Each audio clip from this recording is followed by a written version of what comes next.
আপনি কিভাবে চেষ্টা করছিলেন, কিভাবে কন্টাক্ট করলেন এবং কিভাবে সফল হলেন? সত্যি কথা ১ম এ বলি, ১ম এ একটা ধারণা ছিল যে আ উনি এখন কোনো এক্ষুনি, কারণ প্রায় হয়ে গেল ১ বছরেরও বেশি। তিনি বিভিন্ন আ সামাজিক মাধ্যমে টেলিগ্রাম বা ইত্যাদি উনি আওয়ামী লীগ নেতা কর্মীদের উদ্দেশ্যে ভাষণ দিচ্ছিলেন বা শুভানুধ্যায়ীদের উদ্দেশ্যে ভাষণ-টাষণ দিচ্ছিলেন নিয়মিত। কিন্তু কোনো সাক্ষাৎকার দিচ্ছিলেন না। তাদের একটা কোনো রাজনৈতিক সিদ্ধান্ত তারা নিয়েছিলেন। যেহেতু বাংলাদেশে একটা তথাকথিত নির্বাচনের মানে সম্ভাবনা দেখা দিয়েছে। সুতরাং এই অবস্থায় আওয়ামী লীগের ভবিষ্যৎ কি, লাখো, লাখো কর্মী যারা রয়েছে মাঠে ময়দানে তৃণমূল স্তরে, তারা একটু আ অম অ হতাশগ্রস্ত হচ্ছিল যে কি করতে চান নেত্রী বা আওয়ামী লীগ নেতারা কি করবেন ভবিষ্যতে। সেইজন্য তখন তারা ১ম সিদ্ধান্ত নেন যে পশ্চিমা সংবাদ মাধ্যম তার বিরুদ্ধে যে অপপ্রচার চালিয়েছিল এবং যেটার একটা মূল যার কান্ডারি হচ্ছেন মোহাম্মদ ইউনূস নিজে এবং তার যারা সঙ্গী সাথী, তার যে টিম, তারা আজকে যারা ক্ষমতায় বসেও আছে তারা যে বিভিন্ন পশ্চিমা মাধ্যমে চাকরি করত বা কাজ করত, তাদের উদ্দেশ্যই ছিল আওয়ামী লীগ সরকারকে ডিস্টেবিলাইজ করা। সেইজন্য তারা নানা ধরনের সংবাদ প্রসার সেই ধরনের প্রসার করত। তাতে কিছু সত্য থাকতো, কিছু আধা সত্য থাকতো। আর কিছু অসত্য থাকতো। তো সেইজন্য সেই পশ্চিমা সংবাদ মাধ্যমকেই কিন্তু তিনি ১ম বেছে নেন। যে তাদের কাছে তার বক্তব্যটা, এতদিন তারা একতরফা একটা বক্তব্য জেনেছে বা প্রকাশ করেছে। কিন্তু তার বক্তব্য কি সেইটা তার একটা উদ্যোগ নিয়ে চেষ্টা করলেন। এই যখন তিনি ১ম রয়টার্স, লন্ডনের ইন্ডিপেন্ডেন্ট এবং এপি ৩ জায়গায়, আর এই ৩ টে জায়গারই আ সাংবাদিকরা যারা ঢাকায় কেউ মোহাম্মদ ইউনূসের ঘনিষ্ঠও বটে। তো সেটা আমি এটা বলব, একটা ভালো চমৎকার রাজনৈতিক চাল যে সেইসব সংবাদ মাধ্যমেই যে সংবাদ প্রকাশ করানো, তার বক্তব্য যে প্রকাশ করানো এবং ইউনূস ক্ষমতায় আসার পর বাংলাদেশের প্রকৃত অবস্থা কি, তার হাল কি, আর্থিক হাল কি, সাধারণ মানুষ কেমন আছেন, কর্মীরা, রাজনৈতিক কর্মীরা কেমন, সেই তথ্যটা বিশ্বের আন্তর্জাতিক স্তরে সেটা একটা প্রচারের এবং সেটা পশ্চিমা মাধ্যম দিয়ে তিনি চেষ্টা করলেন। এইটা করার পরই কিন্তু আমি ব্যক্তিগতভাবে চেষ্টা করছিলাম অনেকদিন থেকেই এবং কখনো কথা হয়েছিল যে কোনো এক সময় তিনি সাক্ষাৎকার দেবেন এবং তিনি দিতে চানও। তো তখন আমি তার যোগাযোগ করাতে তখন হঠাৎ আ আমি সরাসরি বলতে পারি যে তার একটি টিম আছে। সেই টিম থেকে আমাকে ১ম যোগাযোগ করা হয়। যে আপনি সাক্ষাৎকার চাইছিলেন, তো এখন উনি দিতে পারেন। কিন্তু আপনি একা নন। আ আমরা ভারতীয় সংবাদ মাধ্যমে এটা উনি দিতে চাইছেন আরকি। কিছু তার বক্তব্য যদি প্রকাশিত হয়। তো সেই হিসাবে ওরা একটা নির্দিষ্ট মেইল আমাকে দেয়। দিয়ে বলে যে মেইলটা কখনোই কাউকে শেয়ার করা যাবে না। বলে শেয়ার করে লাভও নেই, এই কারণে আপনাকে যে মেইলটা দেবো সেটা আপনার জন্যই। আপনি আপনার প্রশ্ন পাঠিয়ে দেবেন ইমেইলের মাধ্যমে। সেই প্রশ্নের উত্তর উনি আপনাকে ইমেইলে পাঠাবেন। জবাব দেবেন। উনি সাক্ষাৎকার শারীরিকভাবে উপস্থিত হয়ে বা এরকম আমি তোমার সঙ্গে যেরকম কথা বলছি সেরকমভাবে নয়। কিন্তু সেই সাক্ষাৎ সেই মেইলটি যাওয়ার সঙ্গে কিন্তু মেইলটি কিন্তু বন্ধ হয়ে যাবে। ফলে আপনি সেই সময় অনুসারে খুব দ্রুত ব্যাপারটা করবেন ১ দিনের মধ্যে। তা আমি ১ দিনের মধ্যেই আ একটা অনেকগুলো প্রশ্ন তৈরি করেছিলাম। আ অন্তত ১৫ টা হবে প্রশ্ন। কিন্তু ১৫ টার মধ্যে উনি বেছে নিয়েছেন ১ম পর্যায়ে ৭ টা এবং সেই ৭ টার তিনি জবাব দিয়েছেন।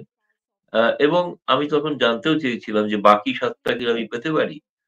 তো জানিয়েছেন তিনি পরবর্তী কোনো বাকি যে প্রশ্নগুলো রেলেভেন্স এখন নেই, রেলেভেন্স গুলো হয়তো আরো ১ মাস বাদে হতে পারে। সেই সময়ে তখন আমরা আবার যোগাযোগ করে দেব। তখন উনি যদি সম্মত হন নিশ্চিতভাবে, এবং যেটা শুনেছি যে উনি নিজে এমন একটা ভুল প্রচার করা হচ্ছিল না? কেউ বাংলাদেশেরই কিছু গণমাধ্যম করেছে। যে উনি তো অসুস্থ, লিখতে পারছেন না। উনার একটা টিম বসে লিখে দিচ্ছে এবং তার নাকি ভাষা একই রকমের একই ভাষা ব্যবহার করছেন। ফলে এটা একটা কার্বন কপি হচ্ছে সব ইন্টারভিউ গুলো। যে এইটা প্রচারটা হওয়ার ১ম দিকে যে পশ্চিমা সংবাদ মাধ্যমকে সিরিয়াসলি যেটা দিতে হয়েছিল তাকে, সেক্ষেত্রে কিছু শব্দ, বানান, স্পেলিং কিংবা তার বয়ান একই রকম হয়তো হয়ে গিয়েছিল। এইবারে তিনি সিদ্ধান্ত নিয়েছেন যে আবেদন করবে আমার সঙ্গে পরে জানতে পারলাম আরো ২ টি ভারতীয় গণমাধ্যম এপ্লাই করেছিল। সেটা হচ্ছে হিন্দুস্তান টাইমস এবং দ্য হিন্দু। আমি লিখেছিলাম যে আমাকে জিজ্ঞেস করা হয়েছিল, "আপনি কোথায় আপনার ইন্টারভিউ প্রকাশিত হবে?" আমি বললাম, "আমার ইন্টারভিউ" বলে তারা আমরা চাই এটা কোনো ক্রেডিবল কোনো নিউজ পেপারে। তো আমি বলেছিলাম যে, "খুবই ক্রেডিবল একটা নিউজ পেপার আছে, দ্য নিউ ইন্ডিয়ান এক্সপ্রেস এবং তার ২২ টি সংস্করণ আছে ভারতে, দিল্লি সহ এবং তাদের মাল তামিল সংস্করণ আছে এবং তাদের চ্যানেলও আছে এবং একই সঙ্গে কলকাতার একটি বাংলা কাগজেও আমি দিতে পারি। সেটা সংবাদ প্রসিদ্ধ।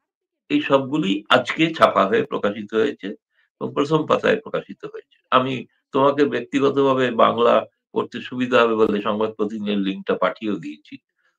পরে খুলে পড়ে নিতে পারো। ওই ইংরেজি ইন্টারভিউটার একটা সারাংশ বাংলাতে করা হয়েছে আরকি। যাই হোক সেটা আছে মানে আমার নাম এবং আমার ছবি সহ আ প্রধানমন্ত্রী শেখ হাসিনার ছবি সহ ছাপা হয়। এক্সক্লুসিভ বলে লেখা আছে। এভাবে ছাপাও হয়েছে।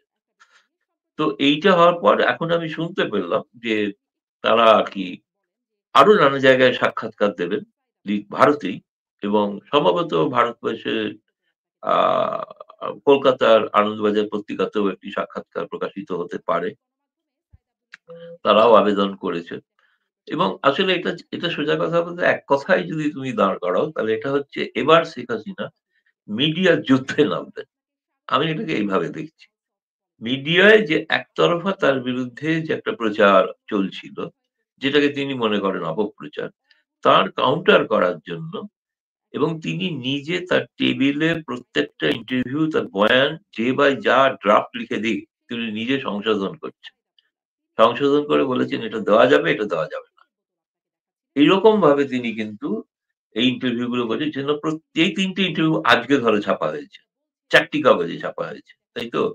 তুমি যদি দেখতে পারে কেউ, যদি অতি বুদ্ধিমান বাংলাদেশের গণমাধ্যমের কর্মীরা, তারা যদি পড়তে পারেন ইংরেজি, দেখবেন ৪ টে কাগজে ৪ রকম বয়ান বেরিয়েছে। একরকম বয়ান বেরোয়নি। কারুর হেডিং হচ্ছে, "আমি খুব কৃতজ্ঞ ভারতবাসী আমাকে আশ্রয় দেওয়ার জন্য আরো একবার।" এরকম হেডিং আছে। মানে অন্যদের হিন্দুস্তান হেডিং আছে টাইমস এ এরকম একটা হেডিং করে হিন্দুস্তান হিন্দুস্তান টাইমস। টাইমস এরকম হেডিং আছে। হিন্দুতে হেডিং আছে যে হ্যাঁ, সিকিউরিটি ফোর্সেস সেই সময় কিছু ভুল করে থাকতে পারে। আমার ইন্টারভিউতে তিনি আছেন বলেছেন, "আমি রাজনৈতিক নেতা হিসেবে দায়িত্ব অস্বীকার করতে পারি না। কিন্তু আমি কাউকে হত্যা করার নির্দেশ দিই।" সেটাও বলেছেন। একই সঙ্গে দুর্নীতির কথা বলেছেন। যে দুর্নীতি বর্তমান সরকার করছে, তার তিনি একটি তালিকাও দিয়েছেন দুর্নীতি। এগুলো এই প্রথম আ গণমাধ্যমে প্রকাশিত হচ্ছে। যেটা বাংলাদেশের কিছু পোর্টাল আমার ইন্টারভিউটাকে আমি দেখলাম তারা কিছু আ ব্যবহার করে তারা তারা কোথা থেকে করছে আমি জানি না। কেউ শুনেছি নিউ ইয়র্ক বেস্ট কোন বাংলা পোর্টাল। আজকেই সেটাও দেখলাম আমার ইন্টারভিউ ছাপা। তারা আমাকে পাঠিয়েছে। বাংলা পোর্টাল এরকম একটা নাম আরকি। সেখানে ওই ইন্টারভিউটা পুরো হুবহু বাংলা অনুবাদ করে ছাপা হয়েছে। তো এইটা হলো সাক্ষাৎকারের কাহিনী এবং অনেকের ধারণা ছিল এর সঙ্গে এটাও বলে দিই, অনেকের ধারণা ছিল যে ভারত সরকার এতদিন আপত্তি করছিলেন না, আপত্তি করছিলেন, এবার আপত্তি করছেন না। কেউ একজন লিখেছেন বিবিসিতে যে আনলক করে দিলেন ভারত আনলক, সরকার। বিবিসিতে আনলক ইউজটা শব্দটা হ্যাঁ, ব্যবহার করা আনলক হয়েছে। দিয়েছেন। ১ম কথা হচ্ছে আজকের দিনে ভারত সরকারের এতে কোনো অনুমতি নেওয়ার কোনো প্রয়োজনই নেই। তার কারণ হচ্ছে আমি তোমার সঙ্গে যে কথা বলছি আমি তো ভারত সরকার অনুমতি দেয়নি। হ্যাঁ, তুমি যদি ভারত সরকার বিরোধী কোনো কথাবার্তা বলো তোমার চ্যানেল বন্ধ করে দিতে পারে। সেটা হতে পারে। যেমন কারোর ক্ষেত্রে হয়েছে। কিন্তু আ সেটা তো তুমি আমি সরাসরি কথা বলছি। তা উনি যখন ইমেইলেতে আ আপনারা বলবেন যে বাংলাদেশ এখন প্রচুর উন্নত, ডিজিটালি উন্নত। তো ডিজিটাল বাংলাদেশের কারণ যেটা শেখ হাসিনার অবদান, ডিজিটাল বাংলাদেশ তার সম্পূর্ণ সুযোগ সদ্ব্যবহার করছে। এবং সেটার তো কোনো প্রয়োজন কিছু নেই। স্যাটেলাইট আছে। স্যাটেলাইটকে নিয়ন্ত্রণ করবেন কি করে? নিয়ন্ত্রণ করার কোনো উপায় নেই। এর জন্য এখন ভারত সরকার যদি মনে করে যে হ্যাঁ, তাকে যদি সরাসরি মৌখিকভাবে বলে যে আপনি এগুলো করবেন না, বন্ধ করুন। সেটা আমি বলতে পারি সেটা তারা বলেনি। কারণ আমি জিজ্ঞেস করেছিলাম। তারা বলছে বলব কেন? তাকে তো এখানে বন্দী করে আমরা রাখিনি। তিনি তো বন্দী নন। তিনি একজন আশ্রিতা এবং আমাদের তিনি আশ্রিতা। তা আমরা যাকে আশ্রয় দিয়েছি তিনি করবেন না করবেন সেটা কি আমি যদি তোমার বাড়িতে যাই অতিথি হিসেবে তো সেই অতিথি হিসেবে তুমি আমাকে বলে দেবে যে আপনি কিন্তু ওই ঘরের এপার থেকে ওপারে যেতে পারবেন না। আপনি শুধু এই ঘরের মধ্যে থাকবেন। কোন রাস্তার বাইরে যাবেন না। এগুলো তো হতে পারে না। স্বাভাবিক কোন বুদ্ধি হলো না। আর যারা করে তারা হলো অস্বাভাবিক মানুষ তারা।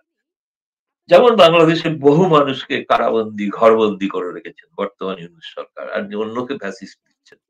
ফ্যাসিস্ট বলতে যেটা বোঝায় তার হুবহু এক চমৎকার নমুনা এই মুহূর্তের বাংলাদেশ।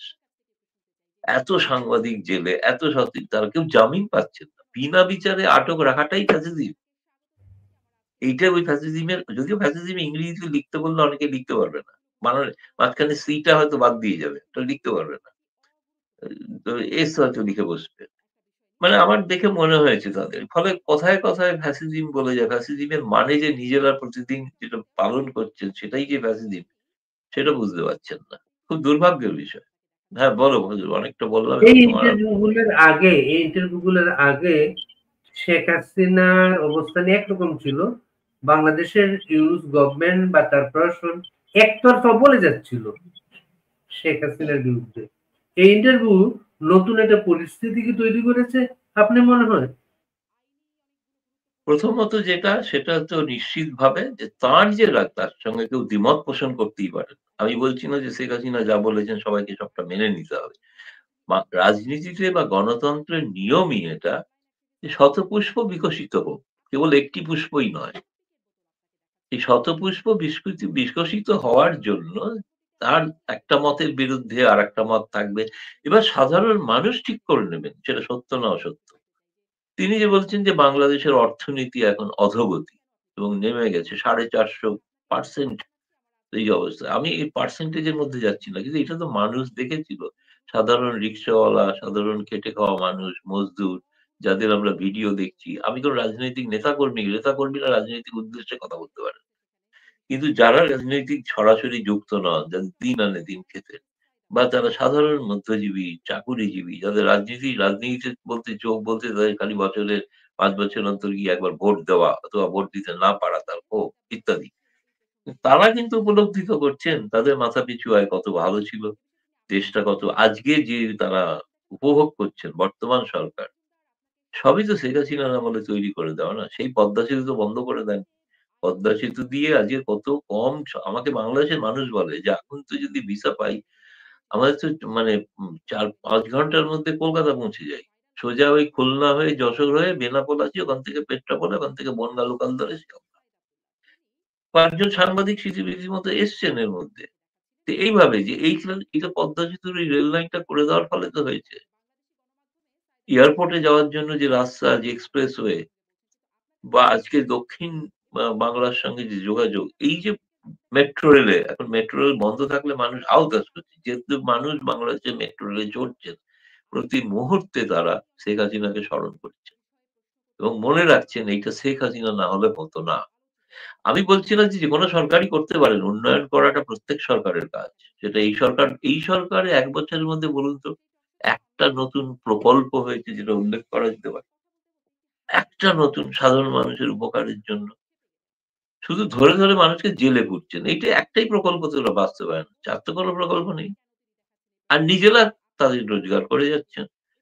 নিজেরা যে ৳২০ তিনি টিউশনি করে রোজগার করছেন, আজকে তিনি পাজেরো চেপে ঘুরে বেড়াচ্ছেন। তাই না? তারা এত যে সৎ, আমি প্রত্যেকে মনে করি সৎ। শেখ হাসিনা খুব অসত্য কথা বলেছেন তাদের সম্পর্কে। ১ বছরের মধ্যে তাদের সম্পত্তি কত হলো, আয় কত হলো, মাসিক আয় কত হলো দয়া করে প্রকাশ করে দিন। আপনারা তো সৎ মানুষ। আপনারা তো শেখ হাসিনা, আওয়ামী লীগের মতো অসৎ নন। কোটি, কোটি টাকা তো বিদেশে পাচার করেননি। আপনাদের সবই তো সাধারণ জীবনযাপন করেন। তো সেইটা একটু প্রকাশ করে জানিয়ে দিন যে আমাদের বিরুদ্ধে অসত্য প্রচার হচ্ছে। ইউনূস সাহেব খালি তার ১ বছরে তার কোম্পানির কত প্রফিট করেছেন, কিভাবে করেছেন একটু জানিয়ে দিন। ভবিষ্যতে কোন সরকার সেটা তো তদন্ত করবে। তখন হয়তো বলবে নোবেল লরিয়েট এর বিরুদ্ধে আ তদন্ত করা হচ্ছে। নোবেল লরিয়েট যদি চোর হয় তাহলে ছেড়ে দিতে হবে। এটা কোন কথা হলো? এই আজকের এই ঘটনাতে প্রমাণ হয়ে যাচ্ছে না যে নোবেল নামক শান্তি পুরস্কারটি এটি একটি রাজনৈতিক অস্ত্র। পরমাণু অস্ত্রের মতো এটা একটা রাজনৈতিক অস্ত্র হয়ে দাঁড়িয়েছে।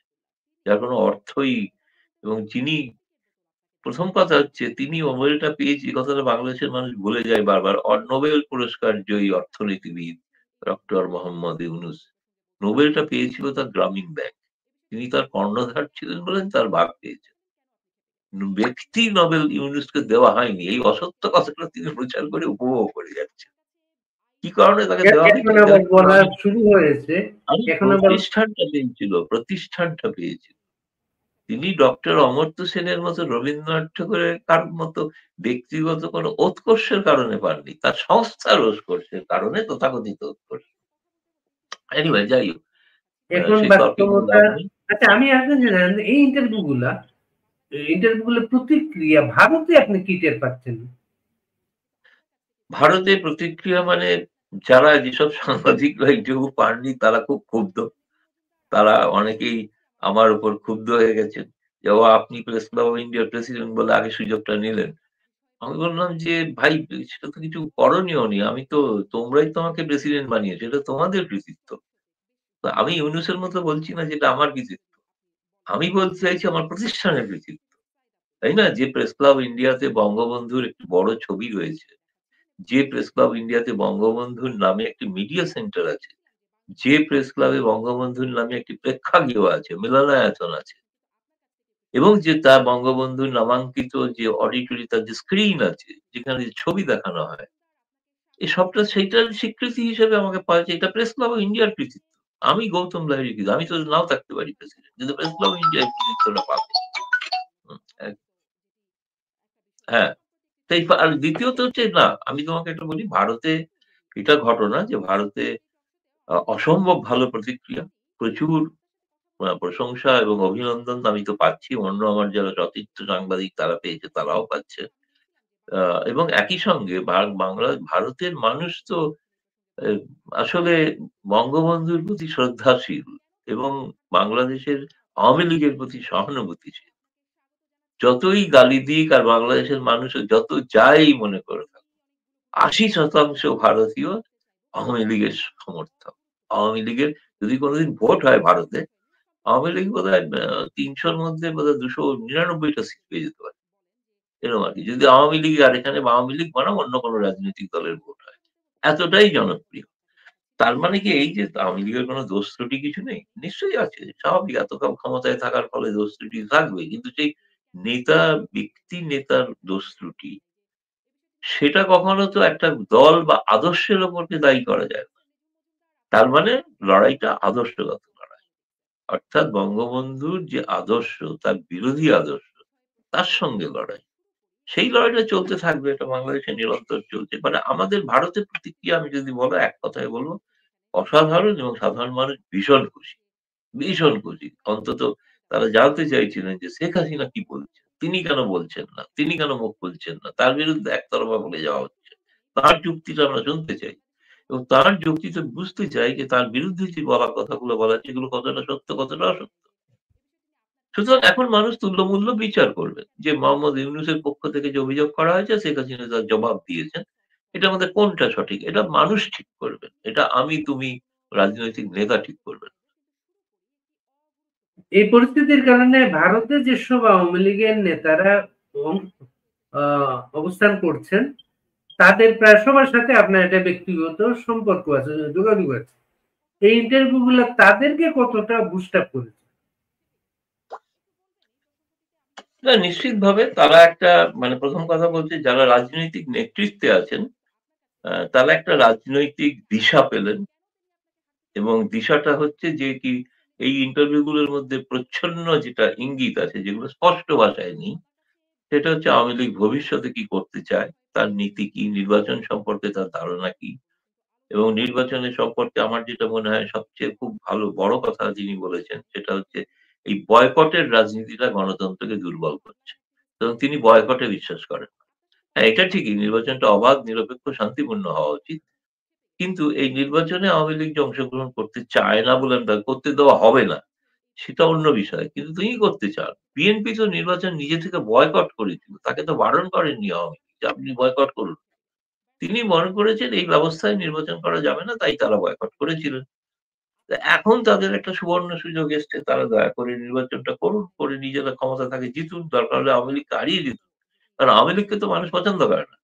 দুর্নীতিগ্রস্ত দল, তাই না? কোট আনকোট এবং ভীষণ তারা অত্যাচার করেছে। গুম খুনের আজ পর্যন্ত একটা কোনো তালিকা দিতে পারলেন না। আর যাদের তালিকা দিয়েছেন অনেকে তারা বেঁচে ফিরে এসে বলছে আমি তো বেঁচে আছি, মরে যাইনি। কিন্তু বাংলাদেশের কাগজেই বেরোচ্ছে, তাই না? তো সুতরাং আমার মনে হয় তাদের কাছে নিঃসন্দেহে এটা একটা খুবই উৎসাহব্যঞ্জক একটা ঘটনা হয়েছে। অন্তত তারা যে নেত্রীর কাছ থেকে যেটা আশা করছিলেন, সেটা পেয়ে তারা একটা রাজনৈতিক দিশা অন্তত পেলেন। এরপরে ভবিষ্যৎ রণনীতি আরো আমি যদি শেখ হাসিনার সাক্ষাৎকার তো এখন শেষ হয়ে যায়নি। আমাকে দিয়েই তো শেষ হয়ে যায়নি। এখন এই লাগাতার চলবে। দেশে বিদেশে সব জায়গায় চলবে। জাপানে দেবেন, অস্ট্রেলিয়াতে দেবেন, আমেরিকাতে দেবেন। আমার সঙ্গেই যে ইন্টারভিউ নিয়েছে সে আমেরিকার রেডিও একটা ইন্টারভিউ নিয়েছে। আমারই একসঙ্গে এনপিআর, আমেরিকান রেডিও। নানা জায়গায় আমি সেই জন্য বললাম এটাকে যদি বলেন সেটা হচ্ছে ইউনূস সরকারের বিরুদ্ধে এই ১ম আওয়ামী লীগ তার নেত্রী শেখ হাসিনা মিডিয়া যুদ্ধ শুরু করল। এই পশ্চিমা মিডিয়াতে প্রথম ইন্টারভিউ যে ৩টা আসে সেখানে কিন্তু আওয়ামী লীগ ছাড়া নির্বাচন হলে নির্বাচন বয়কটের একটা আওয়াজ ছিল। আপনার সাথে ইন্টারভিউতে আমরা দেখলাম বয়কট না, উনি ইলেকশনে অংশ নিতে চান এবং উনি বলেছেন, মনে করিয়ে দিয়েছেন ইলেকশনের কোনো একটা রাজনৈতিক অংশ না করলে ভোটাররা ভোট কেন্দ্রে যায় না, সেই কথাটা মনে করিয়ে দিয়েছেন। উনি কি শিফট হ্যাঁ, করেছেন সেটাই প্রথম সবচেয়ে ইন্টারভিউ থেকে? গুরুত্বপূর্ণ বিষয়। এই যে কেন ভোট হয়নি? যখন বলা হয় যে বিএনপি ১৪ এবং ২৪ এ বয়কট করল। আরে ভোটটা তো হয়ইনি, ও তো ভুয়া ভোট হয়েছে। লোক তো ভোট দিতেই যায়নি। সে কথাটাই উনি বলেছেন। আজকে যদি আওয়ামী লীগ যদি বয়কট করে, তাহলে আওয়ামী লীগের যে ভোটার, যেটা বাংলাদেশের গরিষ্ঠাংশ ভোটার, ৪০% কাছাকাছি, সেই মানুষরা যদি ভোট কেন্দ্রে না যায়, বিএনপি জিততে পারে ৫% ১০% ভোট নিয়ে। বা জামায়াত যেই জিতুক আরকি। আমি কে জিতবে জানি না, যেই জিতুক আরকি। যদি নির্বাচন হয়।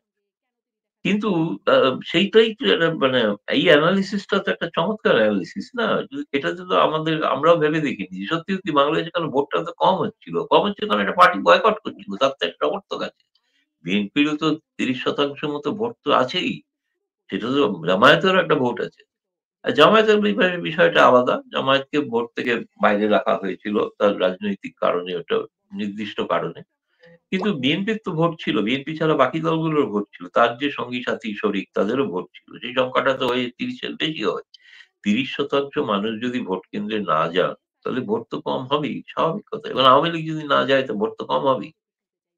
এই ভোটের সত্যি বৈধতা নিয়ে প্রশ্ন উঠতে পারে। যে ঘটনাগুলো ঘটেছে বাংলাদেশে, যে মৃত্যুর ঘটনাগুলো ঘটেছে, উনি একজন নেতা হিসেবে দায় নিয়েছেন, কিন্তু আপনার সাথেও কথা ইন্টারভিউতে আছে উনি মানে ক্ষমা প্রার্থনার বিষয়টা সেটা করেন নাই। দায় নিয়ে এবং এই অবস্থানটার মধ্যে পার্থক্য কি দেখেন?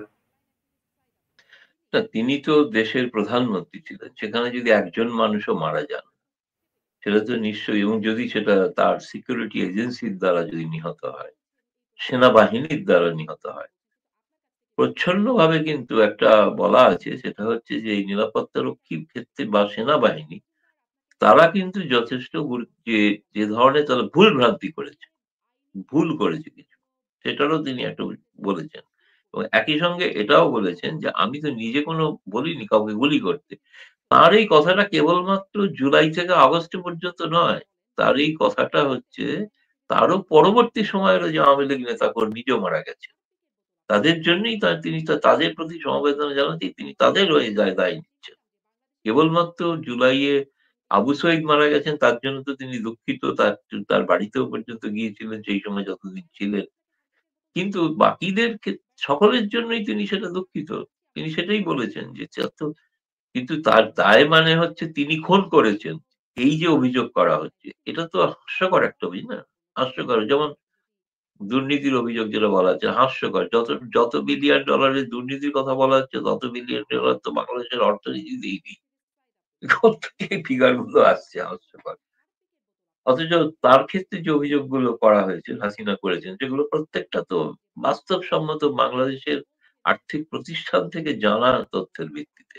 কত টাকা তিনি ট্যাক্স দেননি, কত টাকা ট্যাক্স ফাঁকি দিয়েছেন, কত টাকা ট্যাক্স মকুব করেছেন, কত ব্যাংক থেকে লোন নিয়ে শোধ দেননি। এমনকি ১ম একটা রাষ্ট্রপ্রধান তিনি এমপ্লয়মেন্ট এজেন্সি খুলে বসে আছেন এবং তিনি এমপ্লয়মেন্ট দেবেন। মানে এমপ্লয় দেবেন মানে বিদেশে। বিদেশে যত বাংলাদেশী চাকরি করতে যাবে তার এজেন্সি তিনি বা তার সাকরেদদের। এখন গ্রামীণ ব্যাংক হচ্ছে এখন হচ্ছে এম মানে শ্রমিক সরবরাহকারী একটি সংস্থা হয়ে দাঁড়াচ্ছে। তো তার জন্য রোজগার করছেন। বিনা পয়সা করছেন না। দেশের স্বার্থে করছেন বা উপকার তার না, নিজের স্বার্থে করছেন। যাদেরকে পাঠাবেন তার বিনিময়ে তিনি কমিশন নিচ্ছেন। তো সুতরাং এইগুলো তো ভবিষ্যতে সবই প্রকাশ হবে। একদিন না একদিন হবে। কিন্তু সেগুলো তথ্য। কিন্তু তার বিরুদ্ধে যে অভিযোগ যে কোটি, কোটি বিলিয়ন, বিলিয়ন ডলার বিদেশে পাচার করে সাম্রাজ্য গড়া। আচ্ছা কিছু লোক এরকম বিরাট দুর্নীতিগ্রস্ত তারা যে কিছু করেননি এরকম কিছু নয়। করেই থাকতে পারেন। কিন্তু তিনি সেটা গোটা ক্ষমতায় যাওয়ার দায়টা পরে গোটা দায়টা তার উপর চাপিয়ে দেওয়াটা তো ঠিক নয় না? তিনি বলতে পারেন যে আপনি এদের বিরুদ্ধে ব্যবস্থা নিন, যারা দুর্নীতিগ্রস্ত করেছিল। সেটা তিনি না নিলে তখন সেটা নিঃসন্দেহে সেটাকে নিয়ে সমালোচনা করা যেতে পারে। তিনি ক্ষমতায় যাওয়ার পরে বাইরে যেটা প্রকাশ হয়ে গেছে আর জিনিসটা, তিনি যে ৩-০ তত্ত্বের প্রচারক, সেই ৩-০ তার দেশেই অন্তঃসার শূন্য। তার দেশে তার নেতৃত্বে বেকারত্ব বেড়েছে, তার নেতৃত্বে পরিবেশগত সমস্যা বেড়েছে, নানা সমস্যা বেড়েছে সেটা। কিন্তু গৌতম বিহারী আরেকটা বিষয় আমরা একটু জানতে চাই আপনার কাছে যে এই ইন্টারভিউ গুলা না এখন এই সময় বাংলাদেশে বিশেষ একটা পরিস্থিতি চলছে 13 নভেম্বর একটা তারিখ ঘোষণা করা হবে যে তারিখে ঘোষণা করা হবে কবে তার ফাঁসির রায় প্রকাশ করা হবে সেই মুহূর্তে উনি ডেম কেয়ার উনি সারা পৃথিবীর মিডিয়াকে ইন্টারভিউ দেয়া নিয়ে ব্যস্ত এই বিষয়টাকে আপনি কিভাবে দেখেন? না প্রথম কথা হচ্ছে যে ইন্টারন্যাশনাল মানে আন্তর্জাতিক অপরাধ ট্রাইব্যুনাল যেটা সেটা হয় যুদ্ধ অপরাধ। সেটা ফৌজদারি অপরাধের জন্য ইন্টারন্যাশনাল ক্রাইম ট্রাইব্যুনাল। কোন দেশের কেউ ফৌজদারি আদালত আদালত আছে সেখানে তার বিচার হতে পারে।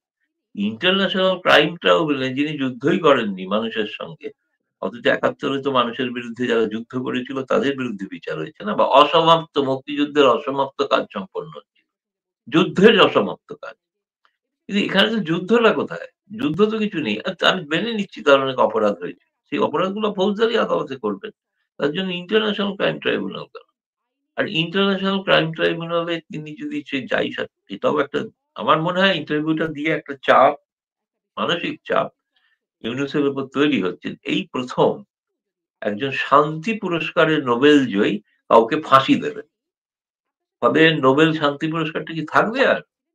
তার যথার্থতা, নৈতিকতা কি জবাব দেবেন গোটা আন্তর্জাতিক দুনিয়াকে? আমি শান্তির জন্য নোবেল পেয়েছি না, আর আমি ফাঁসির আদেশ দিই। এই বৈপরীত্যটাই শেখ হাসিনা তুলে ধরছেন ইন্টারভিউ দিয়ে এবং শেখ হাসিনা সেই জন্য এই সমস্ত জায়গায় তিনি যে বলতে চাইছেন যে অপরাধগুলোর কথাগুলো বলা হচ্ছে অপরাধগুলো কোন অপরাধী নয় সেগুলো হাস্যকর অভিযোগ সেগুলো নয় খণ্ডন করছেন সেটা নয় বিচার সাপেক্ষ ঠিক আছে মানছি কিন্তু আন্তর্জাতিক অপরাধ ট্রাইব্যুনালে একজন নোবেল শান্তি পুরস্কার জয়ী তিনি দেশে তার বিরোধী নেত্রী তাকে ফাঁসি দেবেন এর চেয়ে জঘন্যতম অশান্তির কাজ অশান্তির জন্য যদি কোনো নোবেল পুরস্কার দেওয়া হয়ে থাকে এবং আমার ধারণা ১৩ নভেম্বরের পরে সুইডেনের নোবেল কমিটি বা নতুন ঘোষণা করবে এবার অশান্তি তৈরি করার জন্য একজন নোবেল দেওয়া হবে। আমার মনে হয় না এত সাহস আছে মনে হয় না আমার। এটা ভয় দেখানো হচ্ছে। ১৩ তারিখে যেটা হবে একটা রায় হতে পারে। রায়টা রায় দেওয়া তাকে দোষী সাব্যস্ত করে একটা বলা হবে বাকি কারাদণ্ডটা বা বাকি শাস্তিটা পরে ঘোষণা করা হবে। ১ম এ হবে তার বিরুদ্ধে অপরাধ সব প্রমাণিত হয়ে গেল। এইটুকু হবে। এই বিষয়ে সন্দেহ নেই। ইউনূস আমার মানে নিজেও ভাবছেন যে আমি নোবেল শান্তি পুরস্কারে সুইডেনে আর নোবেলের ওই বাড়িতে উনি আর ঢুকতে পারবেন? যেতে পারবেন?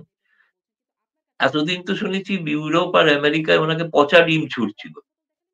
এবার তো পচা টমেটো থেকে শুরু করে যাবতীয় মানে কি করবে আমি জানি না।